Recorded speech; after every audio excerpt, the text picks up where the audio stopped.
Você provavelmente já tentou parar de fazer alguma coisa. Pode ter sido o cigarro, as apostas, o álcool, o celular, a comida que você sabe que não devia comer, a série que você disse que ia assistir só mais um episódio. E em algum momento você olhou para si mesmo e pensou: por que eu não consigo simplesmente parar? E a resposta que a maioria das pessoas chega sozinha é a mais cruel de todas: falta de força de vontade. Só que não é isso. E entender o que realmente está acontecendo muda completamente a forma como você enxerga não só o vício, mas você mesmo. Vamos começar desfazendo o maior equívoco sobre o assunto? O cérebro, ele não busca prazer, ele busca repetição. Isso parece sutil, mas é muito relevante. A gente cresce achando que continua fazendo algo porque gosta, porque dá prazer. Mas chega um ponto no vício em que o prazer já foi embora faz tempo. E a pessoa continua. O fumante que não gosta mais do cigarro, mas acende no automático. O apostador que não sente mais aquela euforia da primeira vez, mas abre o site antes mesmo de perceber que abriu. A pessoa que rola o feed infinitamente sem absorver nada, sem sentir nada, só fica rolando. O prazer virou hábito e o hábito virou automatismo. E o automatismo não precisa mais de motivação nenhuma para acontecer, ele simplesmente acontece. E tem um personagem nessa história que todo mundo conhece pelo nome errado: a dopamina. Todo mundo aprendeu que a dopamina é o hormônio do prazer. E essa definição, apesar de famosa, tá errada. A dopamina ela não é liberada quando você recebe a recompensa. Ela é liberada quando você antecipa que a recompensa tá chegando. É expectativa, motivação, o antes. Pensa no apostador abrindo o site. A dopamina não dispara quando ele ganha, dispara quando ele tá prestes a descobrir se ganhou. Pense em você quando pega o celular para checar as notificações. O que te move não é saber o que tem lá, é o momento antes de saber, aquela fração de segundo de possibilidade. E é exatamente o mesmo mecanismo de uma máquina caça-níquel.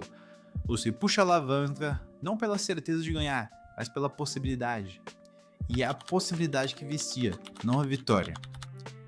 Isso explica porque as pessoas continuam checando o celular mesmo quando sabem que não tem nada novo. O cérebro aprendeu que de vez em quando aparece alguma coisa, seja uma mensagem, curtida, notícia, e esse de vez em quando é o suficiente para manter o comportamento vivo, indefinidamente. A incerteza não enfraquece o hábito, ela é exatamente o que mantém ele forte. Agora vem cá, deixa eu te mostrar como um vício se instala de verdade, porque tem uma estrutura muito específica por trás disso tudo. Existe o que a psicologia chama de loop do hábito, que são basicamente 3 etapas que se repetem até virarem automáticas. Começa com um gatilho, pode ser uma hora do dia, lugar, emoção, situação. Então, o estresse do trabalho, o tédio de uma tarde parada, a ansiedade antes de uma conversa difícil. O gatilho ele não precisa ser dramático, às vezes é só sentar no sofá depois do jantar. Depois disso, vem o comportamento, aquilo que o cérebro aprendeu a fazer em resposta ao gatilho. Acender um cigarro, abrir o site de aposta, pegar o celular, comer alguma coisa, qualquer coisa que interrompa o desconforto do gatilho.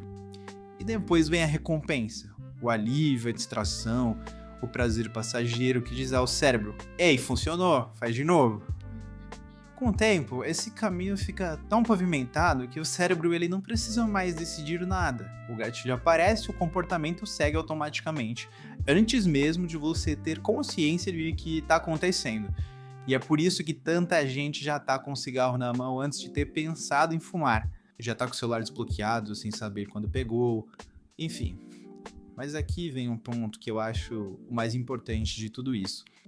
O problema não é o objeto. As pessoas pensam que são viciadas em cigarro, álcool, apostas, pornografia, comida, compras. E em até certo nível, sim, o objeto importa. Tem substâncias que criam dependência química real e que alteram o cérebro de formas concretas, sérias e definitivas. Mas na maioria dos casos, especialmente nos vícios comportamentais, o objeto é só o meio. O que a pessoa está realmente buscando é outra coisa.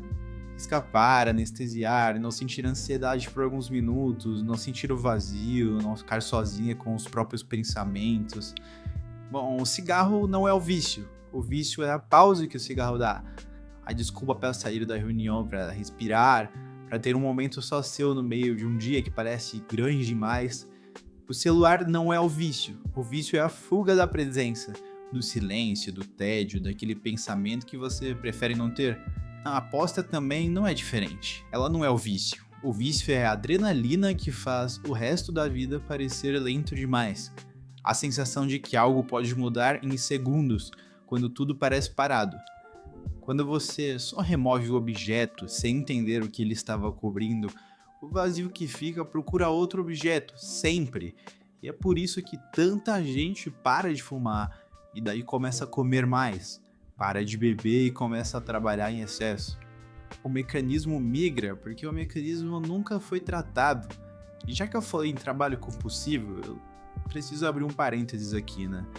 Existe um vício que não é só aceito socialmente, como é ativamente elogiado, que é trabalhar demais, estar sempre ocupado, não conseguir descansar sem se sentir improdutivo, a necessidade constante de fazer, produzir, entregar, otimizar.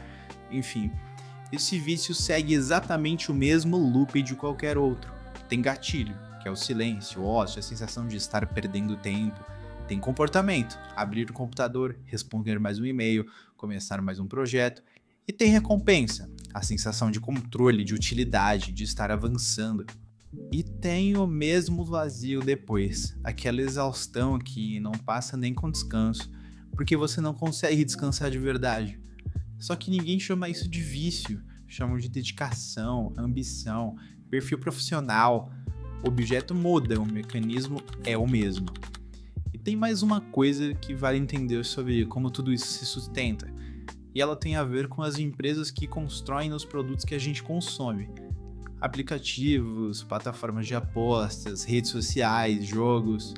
Eles não foram construídos por acidente, eles foram construídos por equipes de engenheiros e psicólogos que estudam exatamente os mecanismos que eu acabei de descrever e que usam esse conhecimento de forma muito deliberada. A recompensa variável, aquele de vez em quando que mantém um comportamento vivo, é o princípio central de design de praticamente todo o produto digital que existe hoje.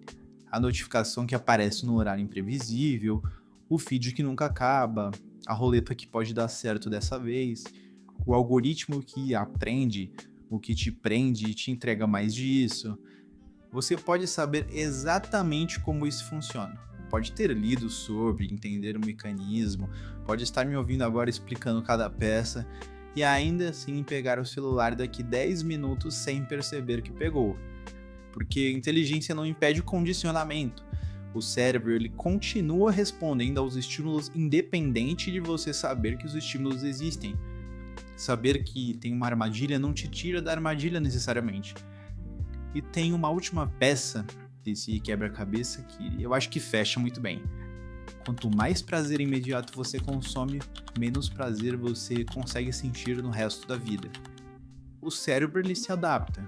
Quando você bombardeia ele com estímulos intensos e rápidos, como notificações, apostas, conteúdo infinito, comida hiperestimulante, ele recalibra o que você considera normal. E depois dessa recalibração, as coisas que antes te satisfaziam parecem insossas. Estudar fica impossível, conversar sem distração parece chato, um filme de 2 horas parece longo demais, ficar em silêncio parece insuportável.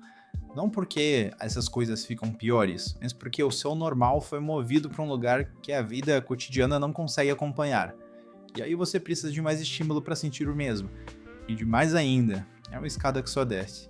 E eu não vou terminar esse vídeo aqui com um passo a passo de como largar um vício. Até porque não é isso que eu faço aqui, seria bem desonesto. Então bom, se cuida e até a próxima.